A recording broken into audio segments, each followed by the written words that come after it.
Good morning, everyone. So, I wanted to talk a minute about changing your life through habits, basically, right? One of the things I've been doing is instead of setting a human desire goal, meaning one that seems led by ego. And how do you know that?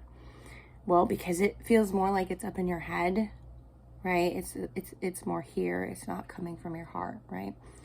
What you need to do is work on your heart chakra in your mind. You get both connected. Basically, your crown and your heart, your throat, your third eye will come into play as well. But I think your crown and your heart, you get the mind and the heart connected as close to possible, as close as possible as you can.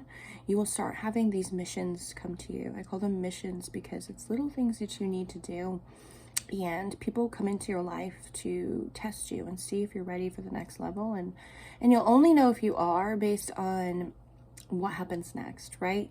So I can say, oh, I healed these different wounds, etc., etc. I can truly think that I did, but then when faced with the same situation, I make similar choices, and in turn, guess what? I'm repeating my history because I didn't actually learn the lesson in the way you're supposed to from a spiritually speaking context.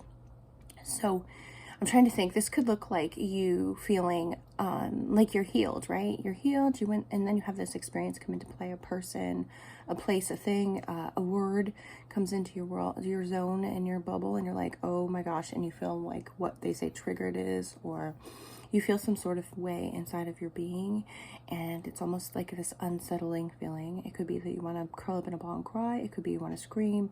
It could be you want to punch something. It's a very intense emotional feeling, and that is a response to something that isn't healed, something that still needs to be settled.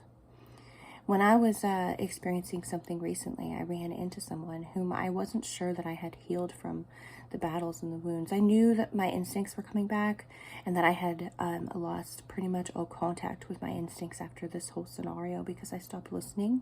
I stopped listening to the nudges and the pulls, which is sort of in your sacral chakra. And or I get goosebumps for activations, right? I'm not talking about the butterflies. The butterflies in your stomach are completely different. In fact, I would like to argue that those might actually be a warning sign versus an actual like lovey feeling, unlike what we've been taught, but I digress. We're not talking about that today. So I actually felt very calm and very calm. And I was confused because I felt calm, guys. See, sometimes when you heal and you feel calm, you're like, wait, what is this? Is this a trick, right? It's hard to accept because you're so used to feeling such deep emotions and all these things. But yeah, so healing might feel a lot like boring, what we would have been taught to call boring. It's calm. It's this inner peace. It's what I used to call nothingness because I used to want the butterflies and all those things, but those are actually something completely different. And instead you feel this calmness around something that previously would make you feel scared, anxious, fearful, concerned, all of the different emotions like that. And all you felt was calm. That, my friends, is God telling you that you've healed from that season, that you are leveling up, but you need to stay the course and you need to not backpedal, because if you backpedal, you're gonna see all of the signs and they're going to be staring you in the face, and God's going to say, if you make that same choice you made years ago, you're not going to like the outcome, because I can foresee that if I were to make a similar choice, I would lose everything far worse than I lost the first time around. And something in my being knows that. So I have to tread lightly, and I have to just be kind, to be the light, but keep being grateful that God continues to show me these paths, and I continue to have that instinctual nudge of, you've got this, you're calm, you're peaceful, please be grateful for that. And that is something that you can find by journaling. Maybe, I'm not sure if you do journaling. I stopped for a very long time, for many years. I just started journaling. I wonder if maybe you could start journaling your dreams or something that's on your mind when you first wake up. I know that started working for me.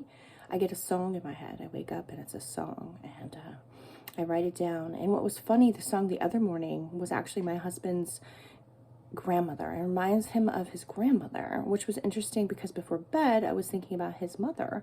And so I happened to get a song that reminds him of his grandmother. It was very, very synchronistic and interesting. So sometimes you'll find that your dreams or your feelings and nudges and instincts and guides aren't actually about you. It might be someone that you're connected to or going to be connected with, right?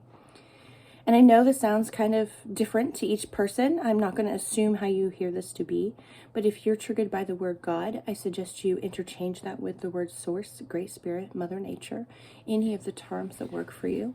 Because what is not important with my messaging is the term you use. It's actually more important that you hear what I'm saying and feel it within your soul, because I'm planting a seed, little do you know today, that you'll either use today, tomorrow, or years from now. But you will come back upon this message and you will know, shoot, I feel those butterflies. What did she say about butterflies? Ooh, that was maybe not a good response to have as butterflies. Let me look into that. Or you'll run into an ex or somebody from your past that used to make you feel a certain way, and you'll be like, wait, Brandy said I was calm. There was someone on the internet. You may not even remember my name, but you need to remember the message. That's all that you need to remember. So you might be around an ex or a relative that used to make you so angry, and all of a sudden you're like, I feel calm around them. What? I must have done some work. And then you can give yourself a pat on the back. I know I got tears in my eyes later when I processed that I was calm. I questioned if I was numb. Am I numb? Did I just block all emotions? And while there are some blockages in my chakra, I recently had my Reiki attunement, so I had that clearing. Before that, I had Raquel from, I'll have to get her website. She did an energy cleansing. I won that as a giveaway, and it was beautiful.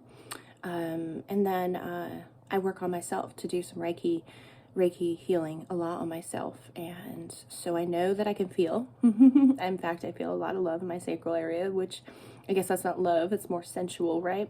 But my heart is still a little blocked because I'm confused on the human level. It is not easy trusting all these things and all these signs. I will not pretend that it's easy for me, because I really don't like hurting people's feelings, and sometimes when you're guided out of someone's life, you accidentally hurt someone's feelings. So my biggest tip is to just pay attention to how your inner being is feeling and just acknowledge it, write it down, make a mental note, okay? Don't react. Excuse yourself if you need to. Just say, excuse me, I don't mean to be rude, but I need to excuse myself from the situation. And, just work through that feeling. And if you think you have some blockages, you can talk with me a little bit. I'm practicing Reiki, distance healing. You do not have to be near me. You just have to be open to knowing the energy heals. I'll try to share more videos on that in my community area here on YouTube, so you can learn more about Reiki. And I probably will share more on acupofhappy.com as well if you click on the blog section. And go ahead and subscribe to that newsletter over there, because I want people to understand just how much you can heal through connecting with God, Source, Mother Nature, the term that you wish to use there.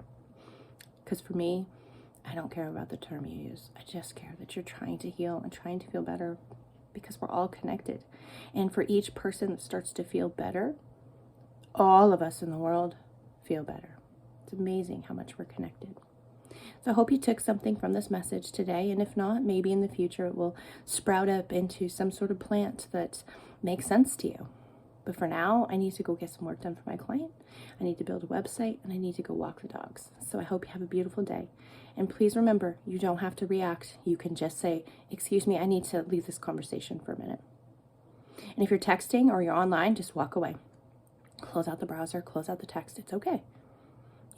Someone who is in a healthy place in their life will understand and be confused, but understand. And someone who is not a healthy person will attack you for doing it. And you don't want those people around you anyway. Okay? Peace, love, happiness.